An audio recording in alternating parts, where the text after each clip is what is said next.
In the past decade, esports have taken a massive jump in popularity. From 2012 to 2020, the total viewership almost quadrupled, and it does not look like it's going to stop anytime soon. Some of the most well-known esport games include Dota 2, Counter-Strike Global Offensive, League of Legends, Serious. That's a beautiful hemo play. Engage comes in trick, looking to deliver to the... and Fortnite. Quit horsing around! Alright. So what about Dofus? The majority of the English Dofus community seems to be unaware of the Dofus esports, of which KTA is the pillar, and to be fair, there is not much English content to find about it. Dofus esports, or KTA, uses a 3 vs 3 format similar to Colosseum, which is very popular. So the fact that a lot of players know little to nothing about KTA seems unjustified, because it's very exciting to see the best Dofus teams in the world fighting to become the champions. So now it is time to finally shine the well-deserved light on the Dofus esports scene. In this video there will be everything you need to know about KTA to be able to understand it, enjoy it, or even participate in future tournaments. But since I'm not an expert on this subject myself, who is better to help me than one of the most prominent English KTA streamers and commentators, Tesseract. A massive thanks to him, as this video would have never been possible without his expertise. Let's start the episode.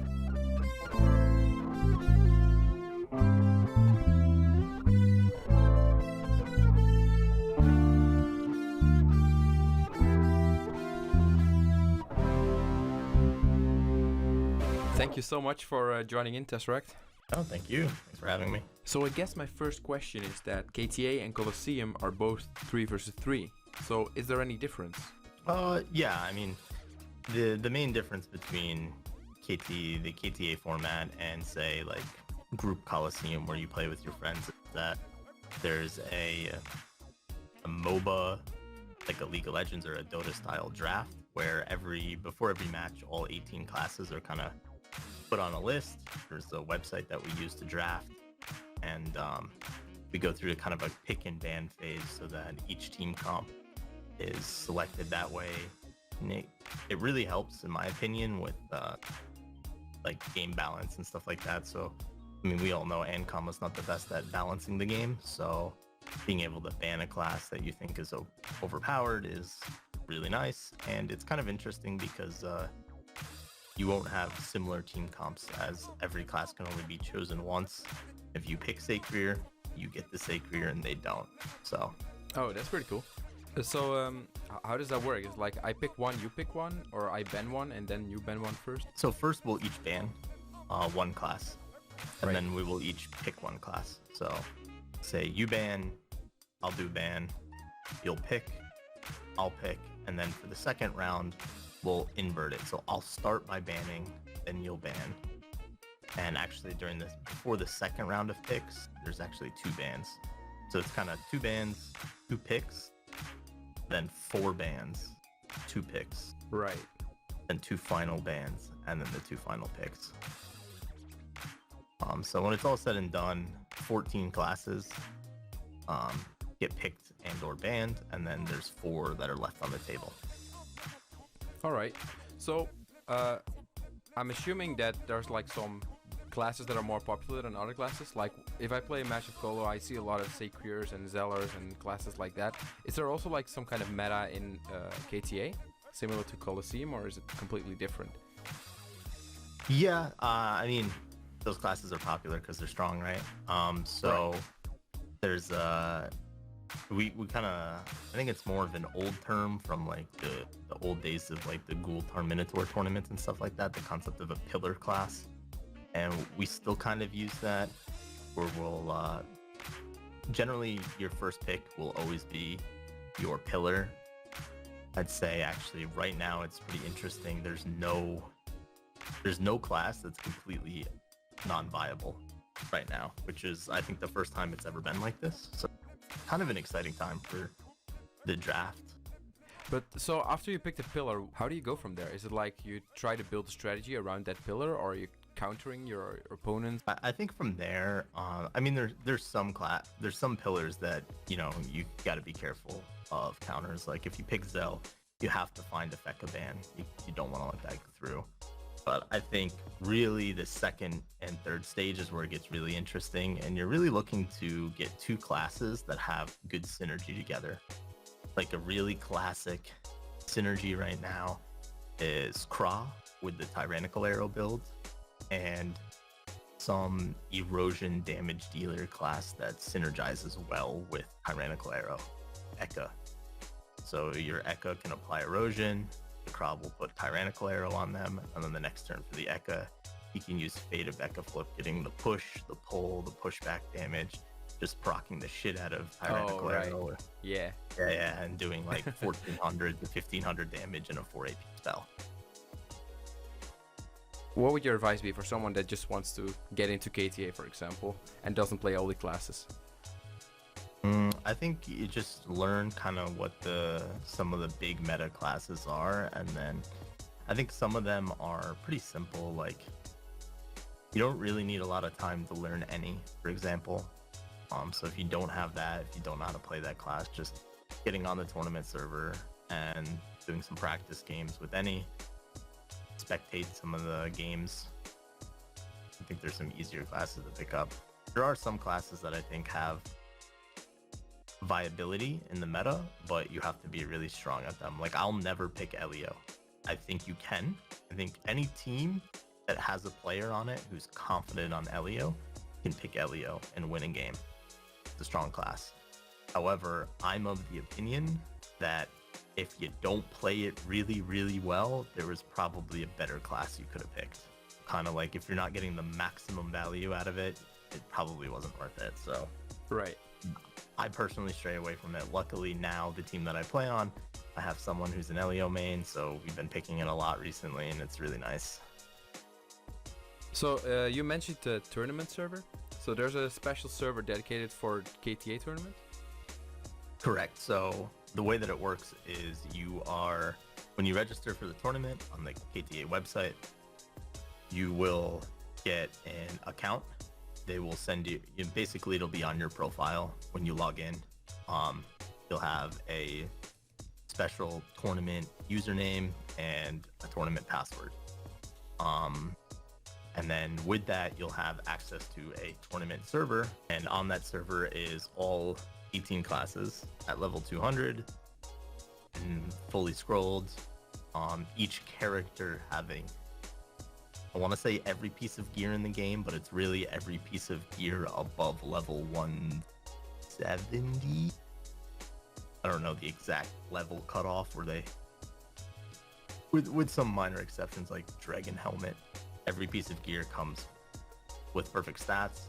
And then there's a buff that every character has that gives you an additional AP, MP, and range to kind of mimic the very live server standard AP and MP EXO that every character tends to run. So you don't have to struggle to get like 11 AP.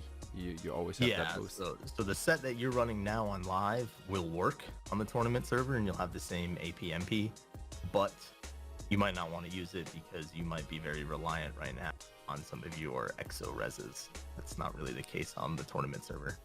Right. It's pretty fun that way because you get to use a lot of pieces of gear that you'd like never think you'd ever use before, because it's like, hey, I need air res. Well, I'm gonna have to cut this item and find one that actually gives air res. Right. Because normally there's a lot of sets that just rely on 15% air res as EXO, and then you can just do whatever you want with the other items. Yeah, I feel like every Agi set on live server, if you go look at the normal pieces, the jammy jacks, all that jammy jack items, every single one of them, 2% air res, 3% air res, whatever it is. Oh, you don't get that here, so you got to use some other items. That's interesting. But so how does that work? So you draft first, I assume, and after you get time to construct your team, or your set, I mean? Yeah, so for an actual official match, what happens is you do the draft, and then on the website that you do the draft, the second the draft is complete, it'll pop up with the time. It'll say forfeit at, and it's 30 minutes from the draft being completed. So once your draft is done, your team has 30 minutes to decide what elements you want to run on all these characters, what elements you think they're gonna run, so appropriately bringing the right resistances, and then getting to the map and starting the fight. So you have 30 minutes for all of that for 3 classes. Yep.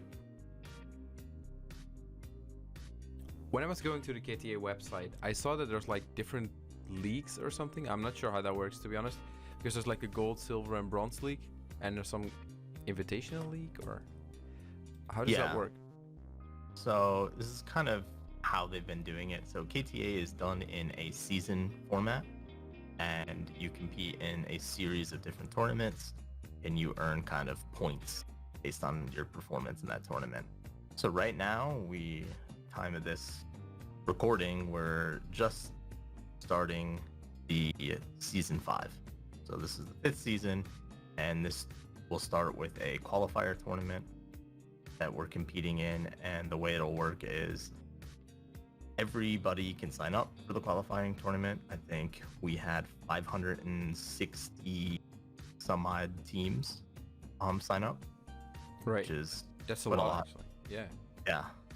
So there's 560 something teams registered for this qualifier, and then the top 8 teams will go to what's called Gold League, best of the best. The next 50 teams will go to Silver League, and everybody else will go to Bronze League. And then for the next 4 months, every month there'll be one tournament, and you'll have to sign up for the league that you qualified for. So if you made Gold League, you'll play in the Gold League tournament. You made Silver, you'll play in the Silver League tournament. And if you didn't play in the qualifier, you didn't miss out, you can sign up for Bronze. So the Bronze League is like an open. Anybody can sign up at any time. Oh, that's cool. So you can still, like, you don't have to participate in the season qualifier. You can always just hop in the Bronze League and start participating. Correct. So, and then after the end of each monthly league tournament, they'll rank up and demote certain teams. So I think it's like the top 8 from Bronze League will replace the bottom 8 in Silver. And then between Silver and Gold, they kind of have like a playoff game where the top Silver teams will play the bottom Gold leagues to try and take their spot. It's not a guaranteed swap.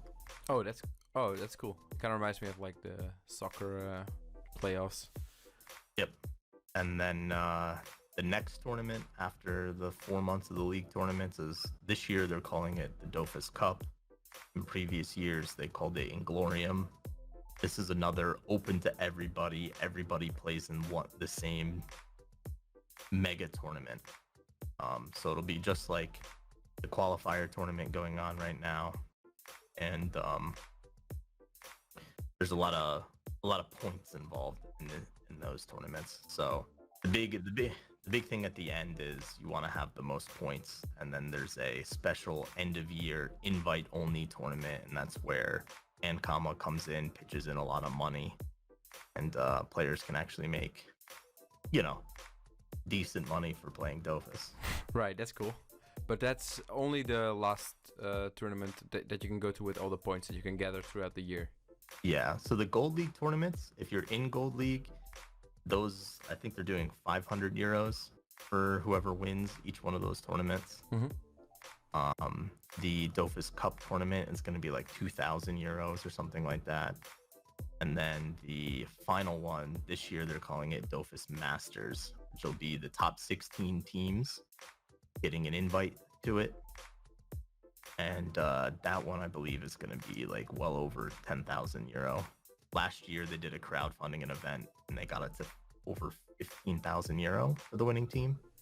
Damn. So I think they're going to do the same thing this year. I think Ankama even is offering more to start with. So where it starts is going to be higher than it was last year. So we could see that. Maybe we'll break 20 this year. That'd be cool. That'll be nice. I mean, the prize pool is always something fun to compete for, I guess, especially for the top teams. All right, so the 5th KTA season just started, right? Is there like one season every year, or is there multiple seasons in a year? So recently they've gone to one season a year. I think season 1, 2, and 3 happened over a span of like a year and a half, give or take. But season 4 was basically 2020, and then season 5 is going to be the 2021 season. So you mentioned that you are in a team right now with a good Elio player. So that means that you're competing as well in this season. Yeah. I mean, normally, so since season 2, I played a little bit in season 2. I peaked in Silver League. It's the highest I ever got. I never made it to gold. But we were pretty high up. We made Silver League playoff matches multiple times. Oh. But never made it to gold. But since then, just due to work and like other life things, I've really just been streaming and casting the games. This year, I kind of have the opportunity to play a little bit more. So I'm at least playing this qualifier tournament just to see how good I am compared to some of these players. I've been casting a lot, and knowing what's going to happen doesn't make me be able to stop it from happening, I think, is what I'm learning. Right. I mean, we're doing okay right now. We're in the top 100, but... Oh, let's go. How many games have you played? So far 7, and we have 5 wins and 2 losses. And how many games do you have to play in one in the season qualifier? So the qualifier tournament is a 15 games of Swiss. So you always verse someone with the same win-loss record as you. And that's how they're kind of, you have 500 teams. They don't want anybody making top 20 off of just pure luck. So you're always versing someone who's winning and losing roughly the same amount of games as you. So I think the cutoff, some people have done the math. If you go 11-4, you're guaranteed to make the top 64 for the final, bracket. So for the Silver League, you need 11 wins, 4 losses. Yep. Yeah, so what they're doing is after the 15 games of Swiss, they're going to take the top 64 teams and put them in a best of 3 64 team standard elimination bracket. And then the top 8, the 8 teams that make quarterfinals will go to Gold League, and the rest of them will go to Silver. So yeah, the guaranteed move on, you need to be 11-4, and then some percentage of 10-5 teams. I think a little over half of the 10-5 teams will make it to top 64. All right, so there's a pretty good chance that you'll be playing in the Silver League very soon, or in the Gold League. I don't know. It only gets harder from here. Right. Every win, the next game is just going to be that much harder. As we get to the round of 64, whether I make it or not, I'll start streaming the teams that I know that are most likely to make it to Gold League. I'll start watching their games and streaming them live. I wish you the best of luck on your road to gold or silver. And I don't think I'm speaking for myself when I say that I've learned a lot from this conversation. I'm really looking forward to join you in on your stream and see how well you do in the tournament. Yeah, no, thanks for doing this. I think it'd be real good to see more of the English community know about this, compete in this. Maybe we can see an all English speaking Gold League team one day. If anyone watching the video has questions or anything like that, can you catch me streaming? I'm always happy to answer questions about KTA, because I really like to see it grow. I think it's from a competitive gaming perspective, I think it's really, really well balanced. For being an MMO, there's no advantages to actually playing the MMO, so it really comes down to just who knows the classes and can build the right sets. Your Discord, your Twitch, everything will be in the description. So if you're interested in following Tesseract, please do so. Help supporting the KTA community and make it grow. Thank you so much again, and we'll see you later.